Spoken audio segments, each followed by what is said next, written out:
waxyaabaha ugu foosha xun ee nolosha nagu haysta waxaa ka mid ah goortii aan qof ku aragna ceeb waxaan u sheegnaa dhammaan kuwa hareero jooga balse isaga uma sheegno si uu wax iskaga beddelo mana u qarinno walaalkeena muslimka ah ceebtiisa akhlaaqduna waa waxyaabaha ugu badan ee ku caawiya goortii aad maqan tahay muuqaalka sare ee dadka yuusan ku kadin sababtoo ah biyaha badduba marka kor laga fiirinayo way qurxoon yihiin marka la dhadhamiyana way dhanaan yihiin waxaa jira dad haddii aan ula dhaqmi lahayn sidooda oo kale mar hore ka bixi lahaa nolosheenna laakiin waxaana isku keen haya ayaa ah akhlaaqdeenna oo kala duwan haddaba ha ku dayan qofka xun ee ka wanaagsanow dadka waxaa ka mid a ruux ku arka midka ugu fiican dad kalena waxaa ka mid ah ruux ku arka inaadan waxba ahayn ilaahay subxaanahu wa tacaala kuuma abuurin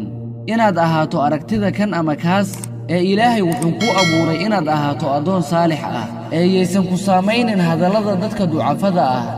ha ka fikirin mustaqbalka waxaad qaban lahayd sababtoo ah nebiyaduba arri bay raaceen kadibna ummad bay hoggaamiyeen ha ku noqon caasi waalidka sababtoo ah adigaba mar baad noqon doontaa waalid shardi ama waajib ma ahan inaad noqoto qof weyn si aad u noqoto qof xigmad badan meeqaa qof oo yar ayay xigmaddu biyaha camal uga socotaa meeqaa qof oo weynna aanan wax xigmad ah keeni karin qof walba oo xariir ama dahab ku labisan macnaheedu ma ahan inuu qofkaas amiir ama boqor yahay qof walbana oo sariir la'aan seexdo macnaheedu ma ahan inuu qofkaas faqiir yahay ha noqon sida dahabka qurxoon ama iftiinka shidan dadka hortooda ee noqon sida jawharta ahaatay moolasha dhulka dhexdiisa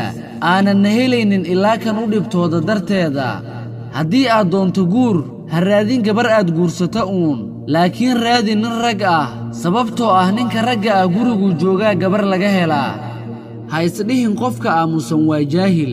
meeqa aamusnaabaa markay hadleen qalbiyadu ay qashuuceen ha noqon sida sigaarka oo kale sababtoo ah sigaarku lacag baa laga bixiyaa marka loo baahdo marka lagu danaysana kabtaa lagu damiyaa